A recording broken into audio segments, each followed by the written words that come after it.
Shalom, salam damai sejahtera. Kita bertetangga ya. Saya di sebelah jalan dan papa mama, kakak adik bersaudara di sebelah sini. Dan kita biasa mungkin saling bertegur sapa seorang akan yang lain. Saudara-saudaraku yang kekasih, hari ini di minggu terakhir bulan keluarga, kita ada dan merenungkan apakah saya telah menjadi saudara bagi orang lain. Apakah saya diterima sebagai saudara, dan apakah saya telah memberi diri saya sebagai saudara bagi orang lain. Kata saudara di sini artinya sesuatu yang begitu terikat cukup erat, ya. Kalau orang Ambon dong biasa bilang pelagandong, ya, sagu salempe patah dua, ya. Jadi kalau kita punya peribahasa cencang air tidak putus. Saudara-saudaraku yang kekasih, seringkali kata bijak ini menjadi sesuatu yang membatasi kehidupan kita. Kalau yang dulunya engkau adalah saudaraku, engkau adalah sahabatku, maka ketika kita berjumpa dalam satu pergumulan yang mana di situ ada teguran, maka seringkali ini menjadi soal yang besar. Bahkan saudara sekandung akan mengatakan titi batu 7 turunan. Weh, berarti turunan ke-8 baru bisa berjumpa. Ya. Saudara-saudaraku yang kekasih, hal menegur seringkali kita anggap sebagai sesuatu yang mudah. Kenapa? Karena kita lebih suka berada di posisi yang menegur. Akan terasa susah, akan terasa sulit ketika kita ada di posisi yang ditegur. Dan ini seringkali terjadi di antara saudara. Lebih mudah orang yang berjauhan untuk berdamai. Ini sesuatu yang memang mengherankan dan aneh. Ya. Ketika baru bakawan, kalau bertegur, ya, mungkin kita marah sejenak, tapi kemudian ketomba baik kembali. Tapi coba kalau kakak adik saudara, seringkali ini menjadi sebuah kerumitan tersendiri. Dan di penghujung bulan keluarga ini, saya dan saudara, kita semua diingatkan, siapakah kita?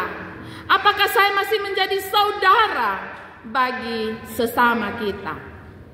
Ya. Terkadang hal menegur ini juga menjadi soal dalam kehidupan suami istri. Ya. Kalau baru tanggal 15, kemudian mama hanya menyajikan tempe, kemudian bapak bilang kok uang su habis. Mungkin tanyanya lembut, tapi itu menusuk bagi hati mama. Mam tua bilang, jadi lu kira-kira be pakai bibir merah nih, gara-gara be pun bibir merah de doi su habis. Ya. Ini hal yang sederhana, tetapi sungguh menjadi sesuatu pergumulan tersendiri bagi kehidupan berkomunitas kita. Bahkan sampai komunitas yang paling terkecil, yaitu keluarga. Ya. Anak saya yang sulung mestinya dia ada di tahun terakhir menulis skripsi. Papa mama tahu, saya takut sekali untuk bertanya, kakak pun skripsi sampai mana? Ya, satu ketika dia bilang, mama, saya mau pi teman pung wisuda. Saya bilang, oh, kalau mama ingat, dulu kami masih di Amarasi, biasanya orang Amarasi itu sama-sama tanam jagung. Tapi ketika musim jagung muda, kalau mama belum kasih masuk jagung dari mama pun kebun ke gereja, maka mama tidak akan pi makan jagung muda di rumah tetangga. Walaupun di tetangga supata dan suka masuk gereja, dia rubus, dia panggil, saya bilang tidak. Kapan saya kasih masuk saya pun jagung di gereja, baru saya berani makan jagung muda. Maka saya pun anak bilang, maksudnya apa? Ya, Anda sudah mau sarjana, harus paham apa yang mama maksud. Ya. Satu ketika saya bilang, kakak, kalau nanti wisuda ketong pakai warna apa supaya mama cari kain. Ya. Dia marah. Dan mulai itu saya tidak berani menegurnya lagi. Saudara-saudaraku yang kekasih, hari ini firman Tuhan mendatangi saya dan saudara. Sudahkah kita berdiri di posisi yang tepat untuk mampu membawa saudara kita, untuk mampu membawa keluarga kita, orang-orang yang kita cintai kembali pada jalannya? Kekasih Tuhan sekalian, untuk itu ada beberapa hal yang mestinya menjadi bagian dari perenungan kita pada sore hari ini. Ketika kita ada di posisi yang menegur, bagaimana kita harus bersikap? Bacaan kita mengatakan kepada saya dan saudara, apabila saudaramu berbuat dosa, tegurlah dia di bawah 4 mata. Apa yang dimaksudkan ini? Karena teguran yang mesti disampaikan bukanlah sesuatu yang ingin kita buat mempermalukan orang yang ditegur. Ketika kita hendak menegur, mestinya integritas kita pun telah teruji. Ketika saya menegur bahwa orang tidak boleh stop sudah dengan segala macam, maka mestinya hal itu telah terlebih dahulu saya jalani. Integritas kehidupan kita telah teruji, sehingga kita sendiri tidak sedang berada di dalam pencobaan. Hal yang kedua, kita perlu memikirkan sebenarnya apa tujuan saya menegur saudara saya. Kita harus memastikan dalam kehidupan kita bahwa ketika saya ingin menegur dia, tujuan saya adalah membawa dia ke jalan yang lebih baik, agar memperbaiki kehidupannya menjadi lebih baik.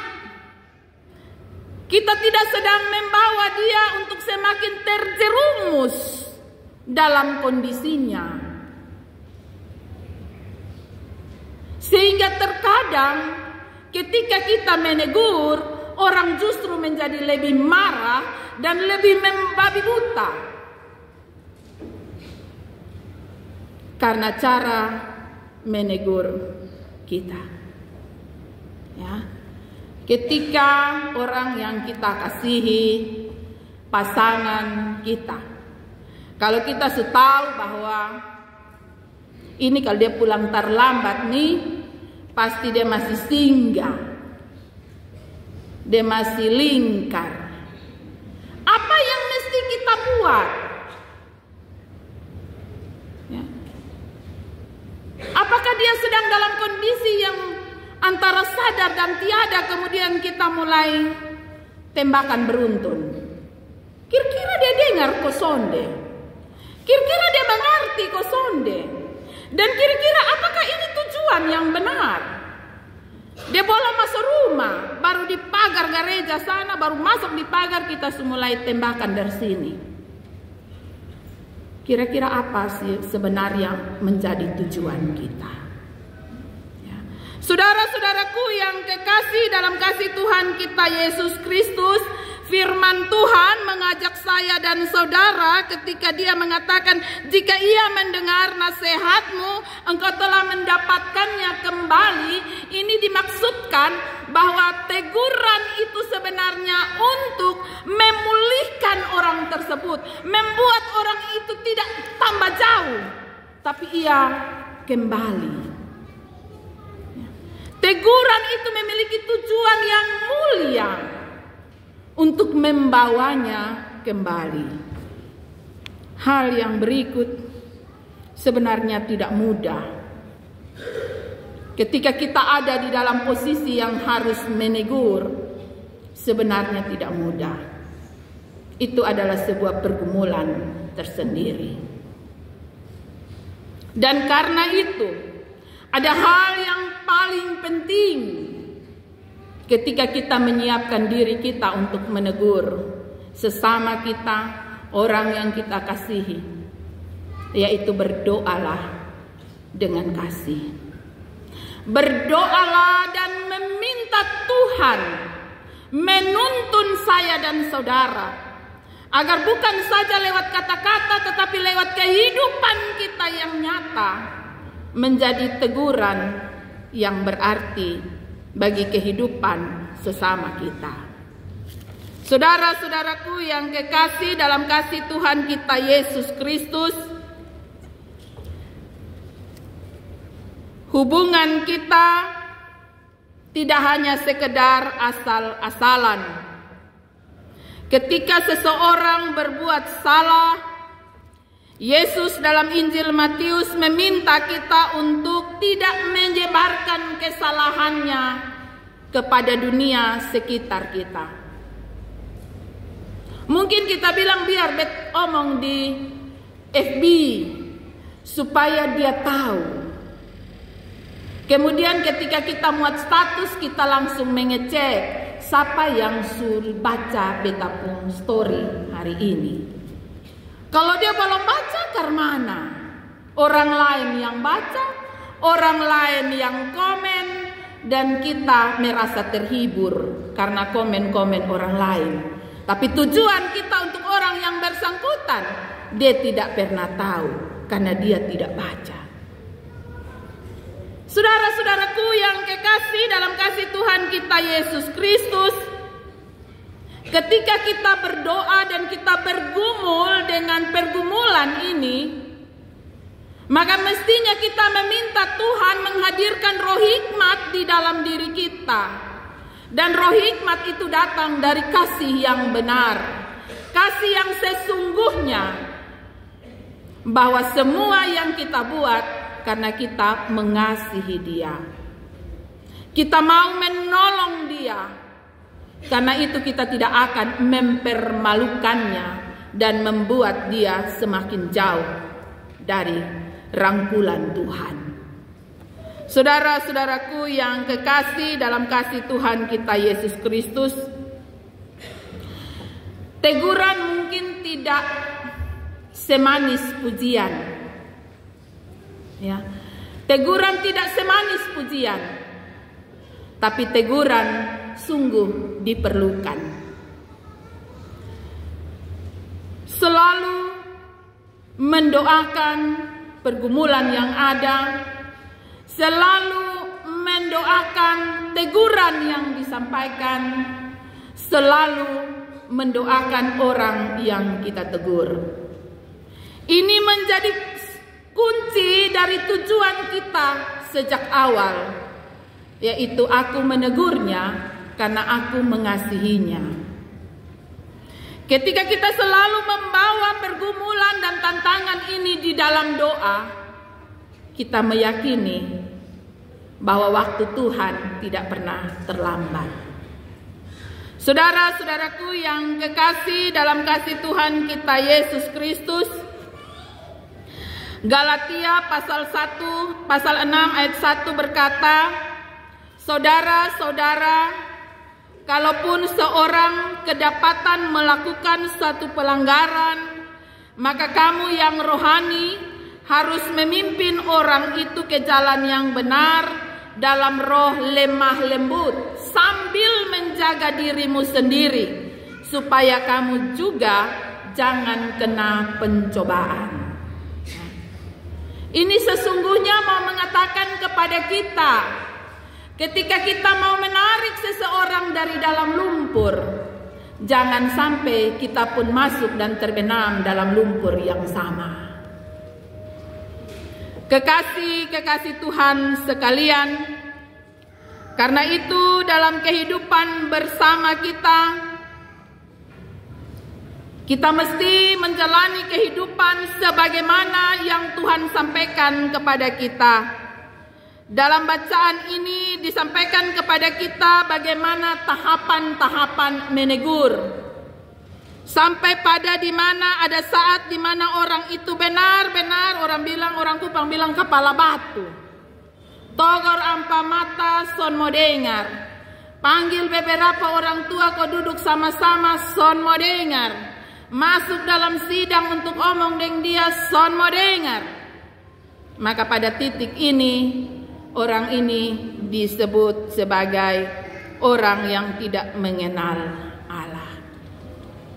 Saudara-saudaraku yang kekasih dalam kasih Tuhan kita Yesus Kristus, ayat 18 dia mengingatkan kepada saya dan saudara bahwa apa yang kamu ikat di dunia terikat di sorga, apa yang kamu lepaskan di dunia terlepas di sorga.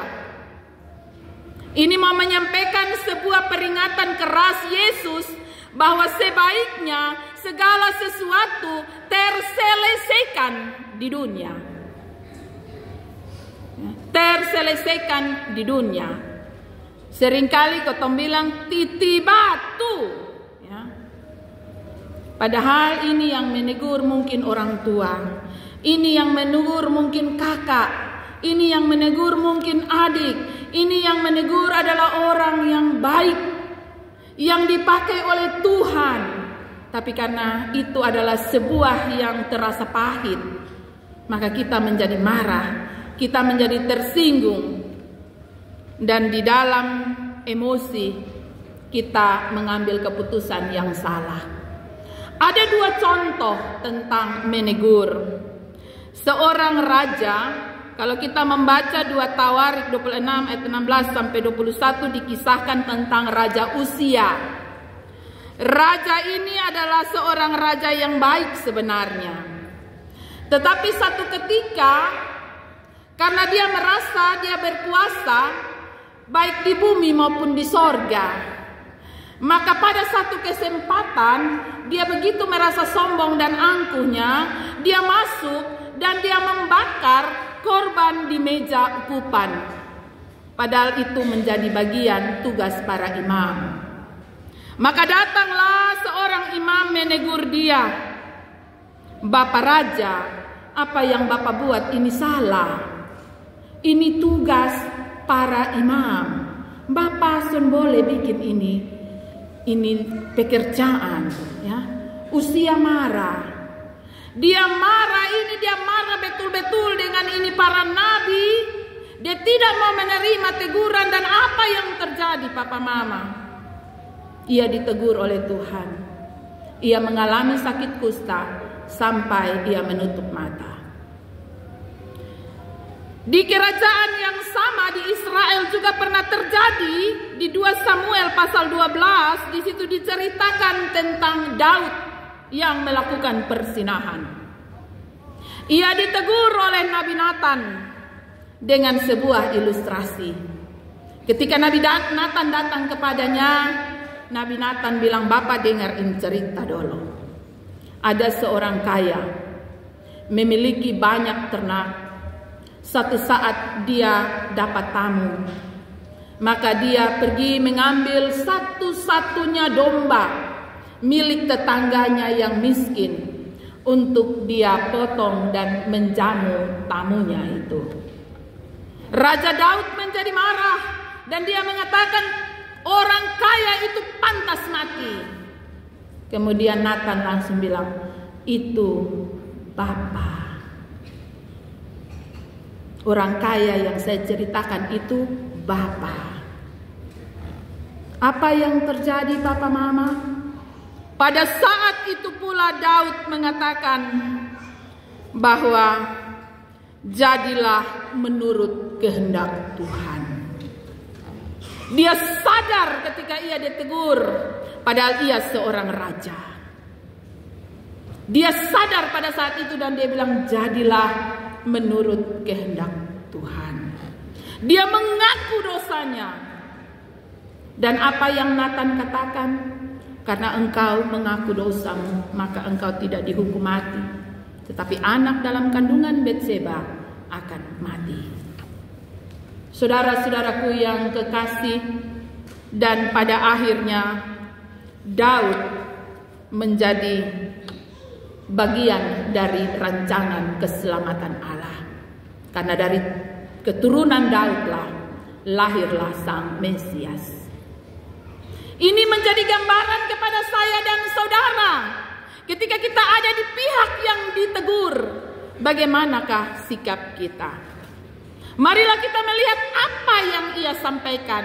Saudara kita, orang tua kita, mungkin anak kecil yang menegur kita, mungkin orang dewasa yang menegur kita, mungkin istri kita, mungkin saja anak kita. Janganlah keraskan hati saudara. Terimalah teguran yang mungkin pahit didengar, tetapi manis bagi kehidupan kita, untuk pertumbuhan kita. Bahkan ketika Yesus mengajarkan doa Bapa kami di Matius 6 ayat 9-13, dia bilang, tetapi jikalau kamu mengampuni kesalahan orang, Bapamu yang di sorga akan mengampuni kamu juga. Jikalau kamu tidak mengampuni, Bapamu juga tidak akan mengampuni. Saudara-saudaraku yang kekasih, kiranya apa yang menjadi bagian firman Tuhan ini sungguh memberi kekuatan kepada saya dan saudara. Sehingga jika hari ini saya berdiri sebagai orang yang harus menegur, minta Tuhan kasih hikmat, agar ketika kita menegur saudara kita sedang merangkulnya dengan kasih, memeluknya dengan kasih, dan menolong dia untuk terus bertumbuh dalam kasih dan kemuliaan Tuhan. Dan ketika kita berdiri sebagai orang yang ditegur, terimalah obat yang pahit itu agar menjadi bagian dari pertumbuhan iman kita. Minta Tuhan untuk meneguhkan kita. Ketika kita ditegur, kita minta pengampunan dari Tuhan. Karena apa yang terikat di bumi, terikat di sorga. Apa yang terlepas di bumi, terlepas di sorga. Tuhan senantiasa mendengar, Tuhan senantiasa menolong. Bahkan ketika kita bersehati, saling menegur seorang akan yang lain. Dikatakan dalam firman Tuhan, ketika 2-3 orang berkumpul dan sepakat meminta sesuatu, Bapamu yang di sorga akan mengabulkannya. Ketika 2-3 orang berkumpul menyebut namaku, di situ aku ada. Di mana kita ada dan berkumpul sebagai orang bersaudara, marilah kita senantiasa ada dalam hidup yang penuh dengan kedamaian, karena kesanalah Tuhan memerintahkan berkat. Tuhan Yesus memberkati firman-Nya, menolong saya dan saudara. Amin.